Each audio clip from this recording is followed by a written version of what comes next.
सेटका क्वेशनहरू गर्ने क्रममा आज हामी क्वेशन नम्बर 9 गर्दैछौं जुन चाहिँ क्वेशन नम्बर 1 मा सोधिन्छ अनि यहाँबाट तपाईले 6 मार्क्स स्कोर गर्न सक्नुहुन्छ। सो क्वेशन नम्बर 9 मा छ in a survey of 500 students in a school. So total number of student 500 छ।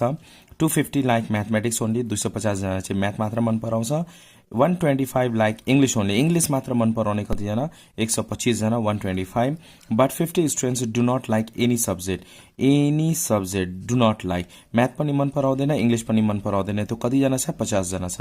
आफ्टर दैट नम्बर ए मा क्वेशनले के भनेको छ according to the above information write the number of students who do not like both the subject in cardinal notation by denoting mathematics M and English E. म्याथलाई M र इंग्लिशलाई ई denote गरेर हामीलाई के लेख्नु पर्ने छ the number of students who do not like both भनेको युनियन कम्प्लिमेन्ट कति जना छ यहाँनेरि 50 जना छ त्यही लेख्नु पर्ने हामीले यहाँनेरि। सो सुरुमा हामी लेट गर्छौं क्वेशनमा भने जस्तै लेट गर्नुपर्छ यहाँनेरि आफ्नै विचारले ए बी चाहिँ लेट नगर्नु होला। So we can write here let M and E be the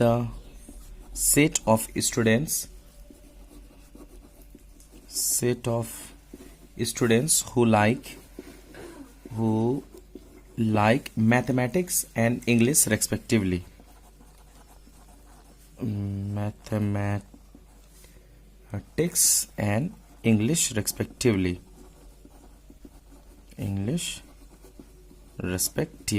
Okay, up to here. त्यसपछि क्वेशन अनुसारले यहाँनेरि हामीलाई के सोधेको छ नम्बर ए मा यू क्यान सी हियर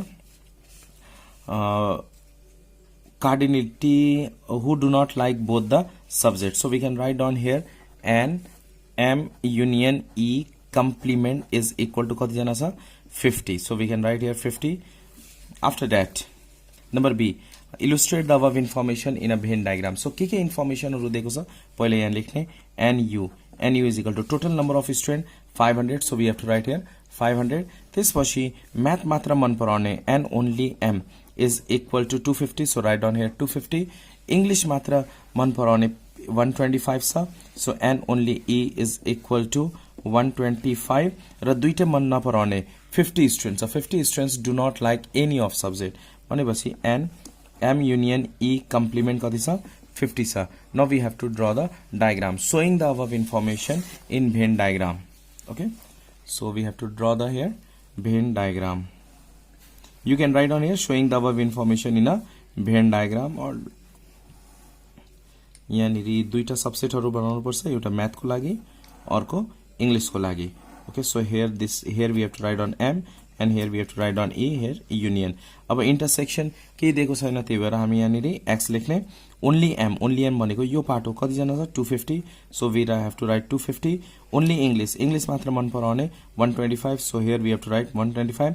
र दुईटै मन नपराउने म्याथ पनि र इंग्लिश पनि दुईटै मन नपराउने 50 जना छ. so 50 हामी यो सेट भन्दा बाहिर लेख्छौं. Okay, up to here. Now look at question number C. Question number C मा क्वेशनले के भनेको छ find the number of students who like mathematics and M निकाल्नु पर्ने हु लाइक मैथमेटिक्स।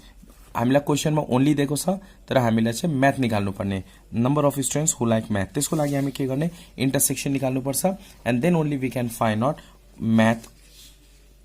नम्बर C यहाँबाट तपाई 3 मार्क्स स्कोर गर्न सक्नुहुन्छ। म्याथ कसरी निकाल्ने फ्रम भेन डायग्राम यो चारवटै एड गर्दाखेरि this plus this plus this plus this is equal to what NU भनेको के हो 500 टोटल हुन्छ. so from our Venn diagram or from Venn diagram we can write down from Venn diagram.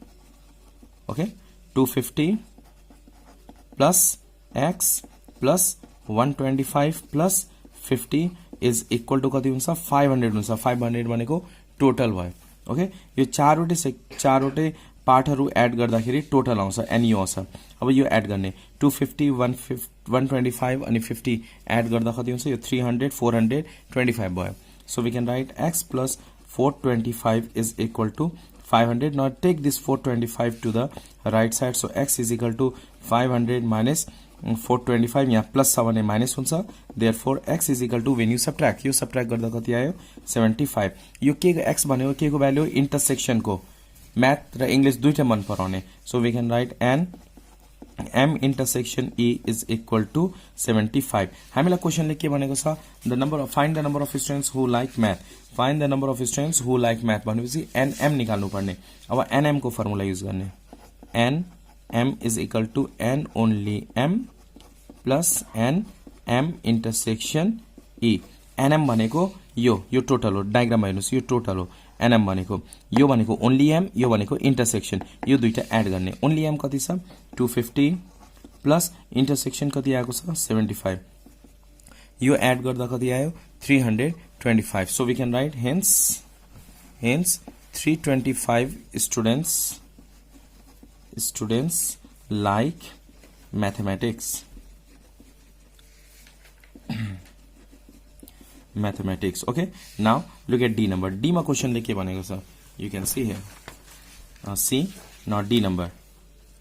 If 50 students who do not like both subject like English only, find the ratio of students who like English only and math only. अब यहाँनिर find the number of students who like English only र math only निकाल्नु पर्ने छ.